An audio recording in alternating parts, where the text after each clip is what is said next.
Hello, and welcome to the Flask Python workshop. Today we're going to introduce you to Flask, which is a micro web framework written in Python. And by the end of this workshop, you will learn to build a small website using Flask. So before we continue with our Flask website, just some quick setup. If you don't have Python, then for this workshop, go and search Python on Google, or Bing if you prefer. Go to Downloads and click this yellow button. Python has versions for both Windows and Mac, so either way you should be fine. Kathy and I, my name is Michael, will be using Visual Studio Code, which is sort of text editor that is pretty easy to use. You can do this workshop using other text editors, but I suggest for the sake of consistency, if you don't have Visual Studio Code, downloading Visual Studio Code. And once that's completed, then we go and create a new folder. Ours is called Flask_intro. You could create this in your File Explorer or Finder, depending on which system you're using, and going in whichever area, say desktop, and just creating a new folder.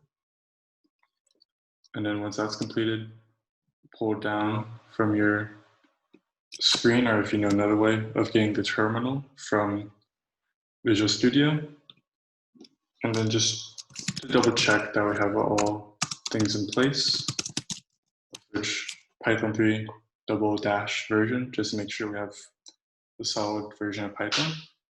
Python 6, 3.6, or anything 3.4 generally will work. And then just make sure we have something called pip. If you don't know, pip is the sort of package installer that comes with Python. If you do have issues, if you don't have pip, or if you have any other issues with the instruction in this workshop, just go to the Hack at Home website. There will be somewhere in the homepage a link to Slack, and then there's message us if you have any issues. Otherwise, pip should say which version of pip you have. Mine is rather outdated, but that's all right. And then we're just going to type pip3 install virtual env.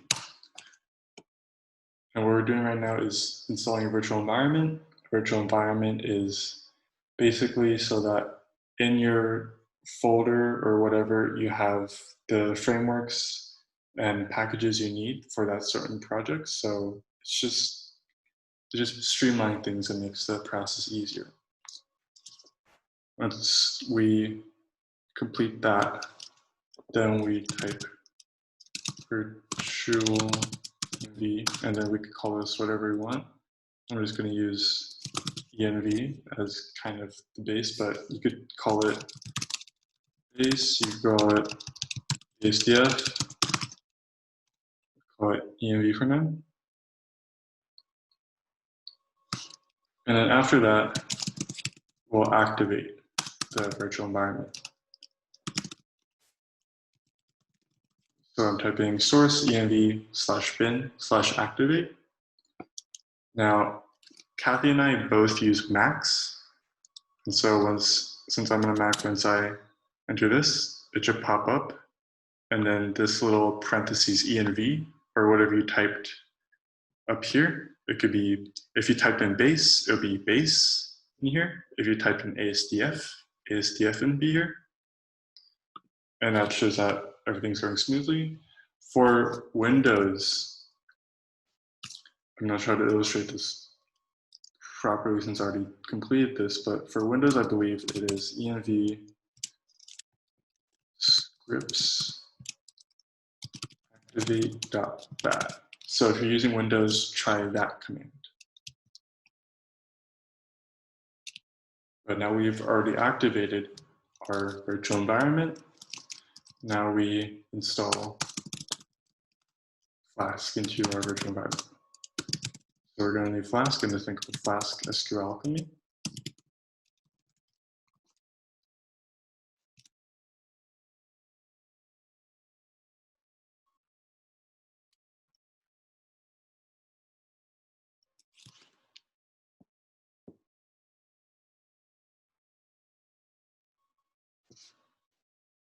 Okay, and then once that's done, we could start typing some code and creating our Flask website.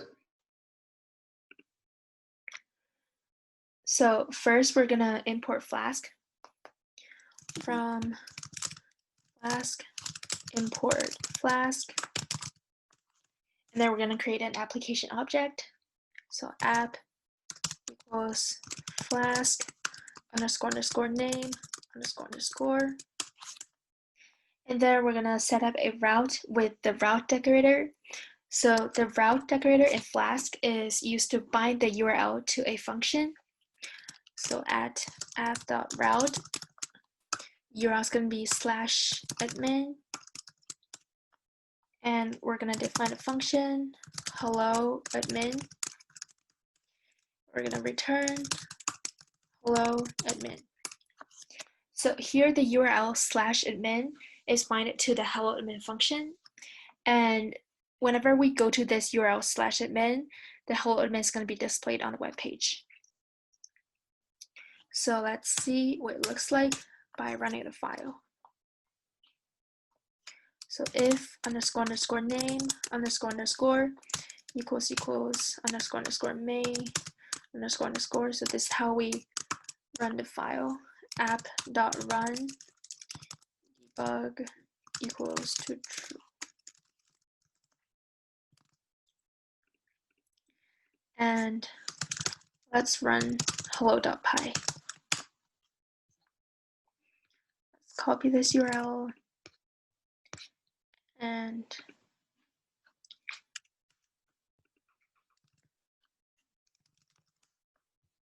so here we have hello admin on the page. And it's also possible to build a URL dynamically if we attach a variable to the URL. So if we have app.route /hello / the variable name,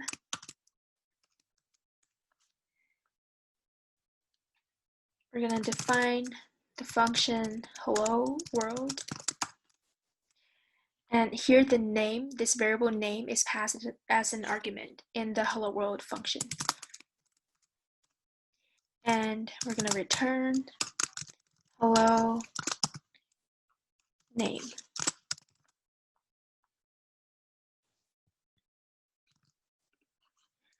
And let's run the file again.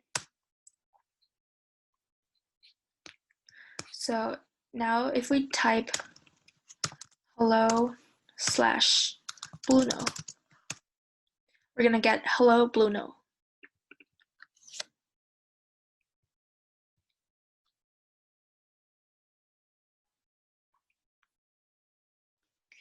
And we can also have a URL called guest. So /guest /guest. And we're going to define a function, hello guest. We're going to put the guest variable as an argument in this function. Return hello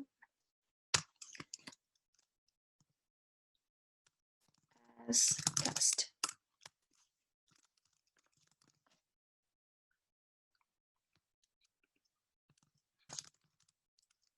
We're going to run the file again.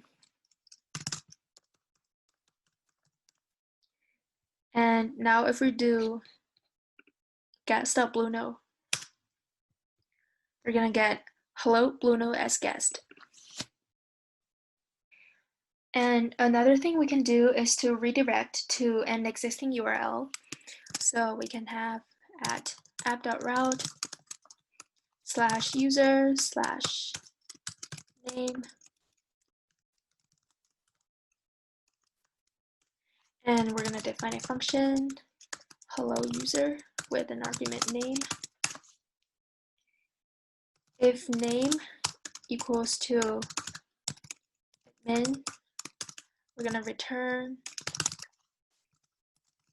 redirect URL for hello admin. And otherwise, we're gonna return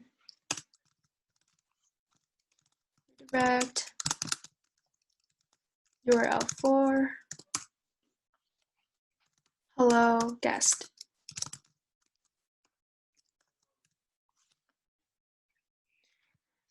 And hello guest also takes in a guest argument, so we're gonna put that argument here.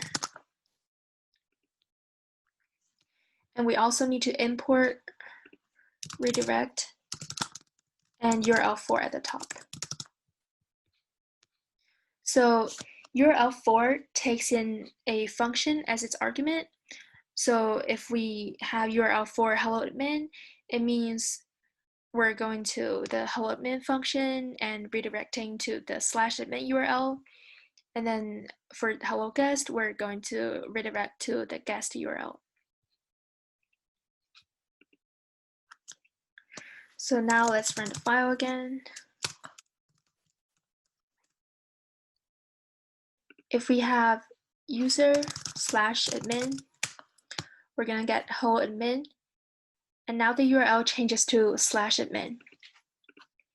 And if we have user/Blueno, we're gonna get hello Blueno as guest.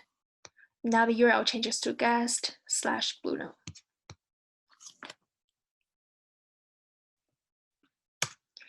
And we can also return the output of a function associated with a URL in the form of HTML.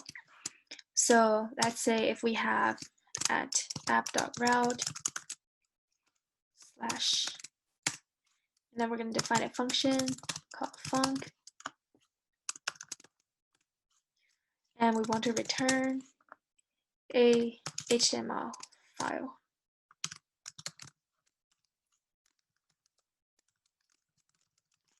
So it says hello world.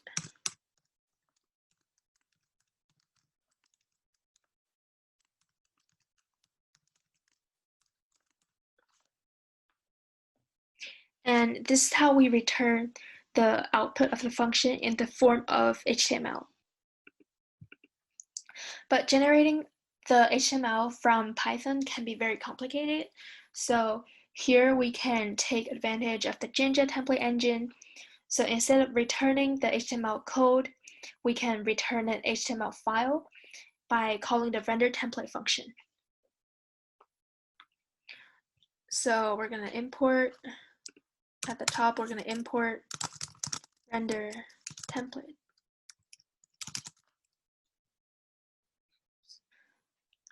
So now we're going to create a new folder within the Flask intro folder called templates. And within this template folder, we're going to create a file called hello.html. And it will look like this. So let's go back to hello.py and let's create another route, app.route /hello/user. We're going to define a function called hello name user. And here instead of return the whole HTML file, we're going to return render template hello.html. Name equals user. So Flask will try to find the hello.html file in the templates folder. And here in the templates folder, we have this name as a placeholder. And what we're going to do is to insert the variable user into the placeholder name. So what we just used was an example of the Jinja template engine, which are essentially placeholders in the HTML files. So we can use them for statements, for expressions, for comments, or line statements. And with the Jinja template engine, we don't have to rewrite the HTML files every time. We can just put the placeholder in there, like this name placeholder, and we can change its value by inserting the variables. So here we insert the user variable to change the value of this placeholder.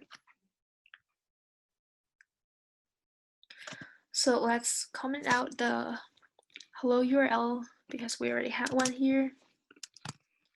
And let's run the file again.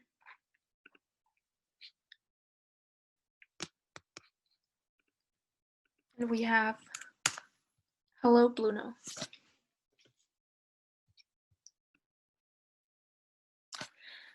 Next, we're going to create a website that allows you to enter student information and store the student information in the database. So let's create a new file called new student.py.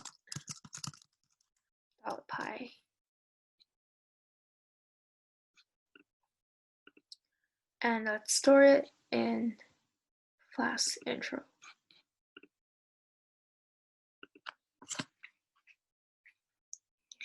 So first, we're going to import Flask render template request, and then we're going to create an app.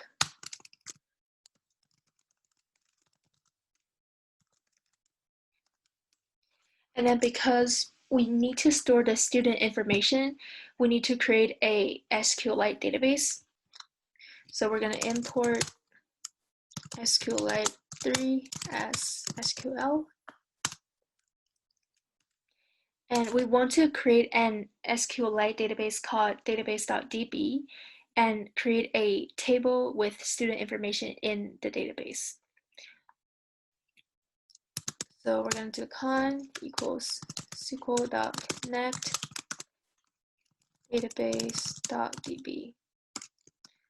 So this is how we create a connection object that represents the database. And we're going to print open database successfully. And we're going to execute the SQL command, create table, students. We're going to have 4 entries for each student. So name, address, city, and pin.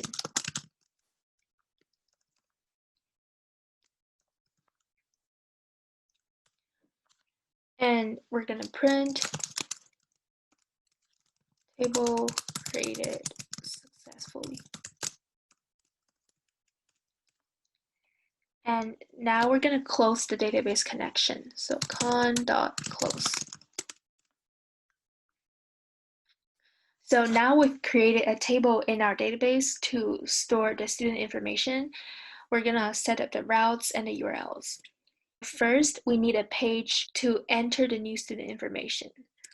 So we need app.route, URL is called enter new. And we're going to define a function called new student.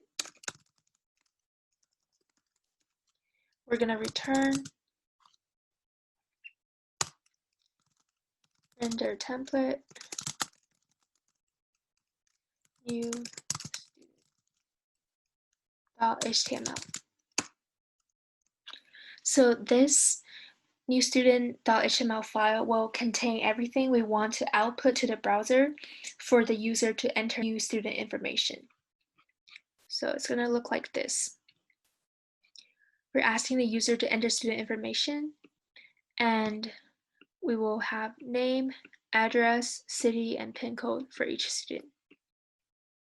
And the form data is posted to the @rec URL, which binds to the @rec function. And then we're going to create the route for @rec. add app.route, add rec methods equals post.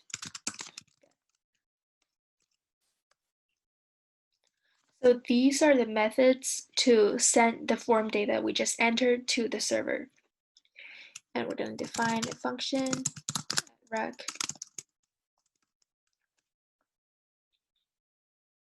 So this @rec function will retrieve the form data by the post method and inserts the data into our database. So if request.method equals post, we're going to try name equals request.form name,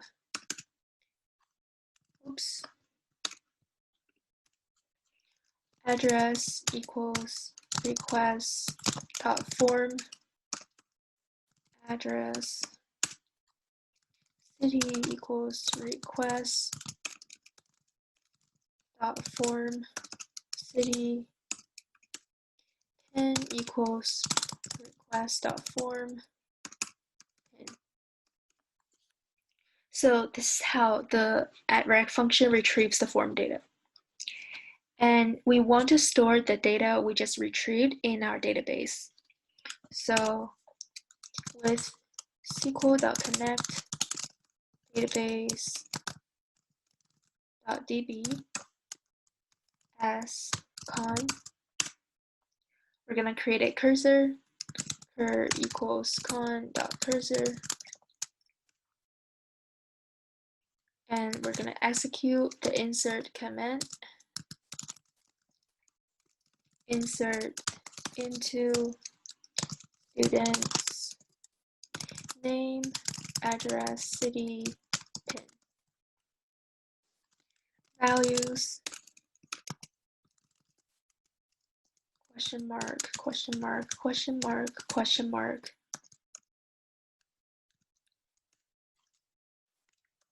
And then name, address, city, pin. So this is a SQL command to insert the values to each of the entries. And the question marks are just placeholders for the variable values. And then we're going to do con.commit. So this commits the current change to the database. And then we want to return a message. Message equals record successfully added.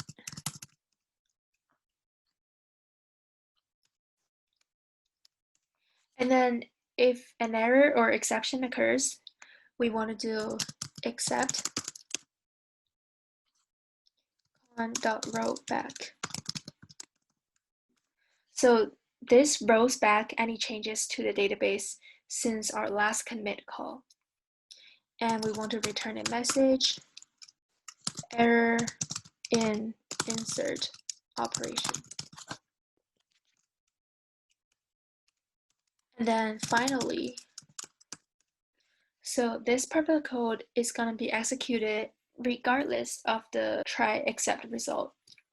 So we want to return render template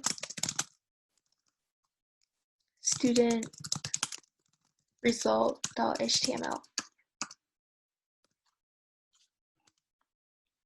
So this HTML file will show the results of addition, either it's successful or not successful. And this is the HTML file we're going to use. So it shows results of addition with a message placeholder.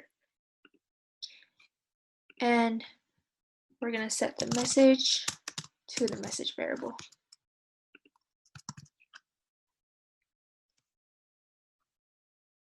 And we're going to close the database, con.close.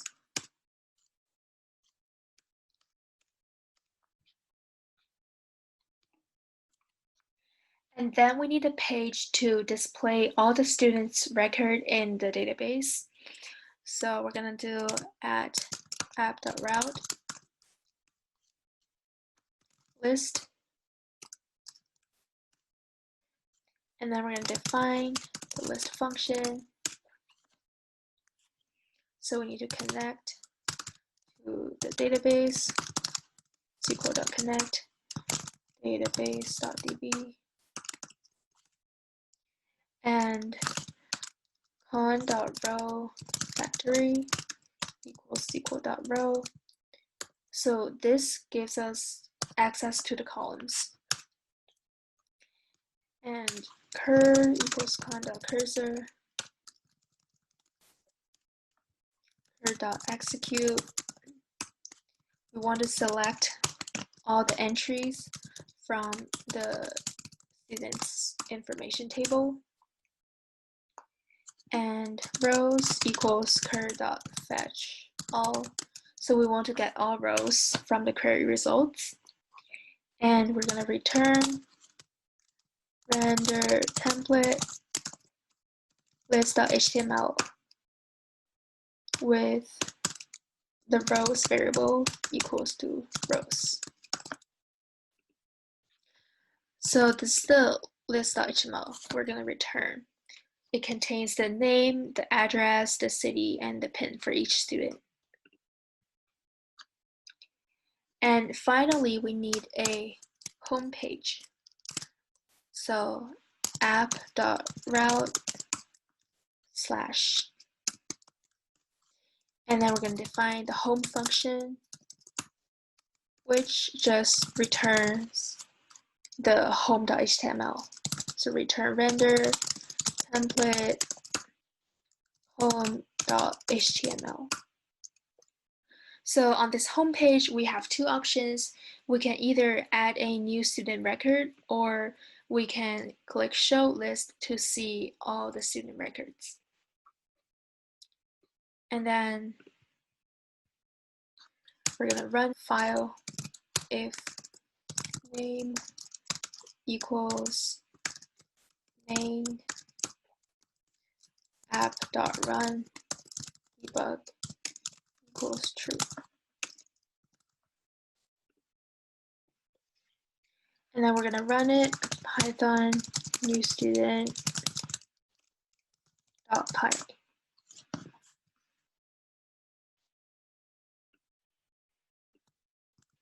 So now we're at the home page, and then we can see we have two options, either to add a new record or to show the list. So if we click show list right now, we have nothing here, and then we can go back to the home page. And then if we add a new record, Alice, address, Brown University,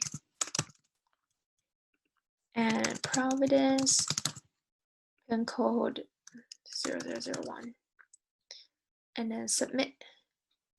And it says record successfully added.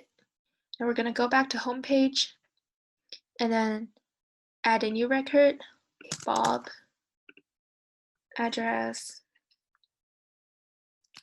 RISD, city, also Providence, pin code 0002, submit. And then we go back to the home page, we click show list.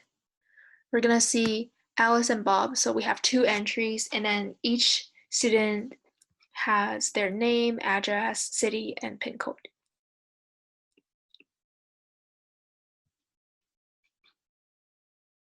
So this is a brief introduction to Flask with Python. Hope you find it helpful, and thanks for watching.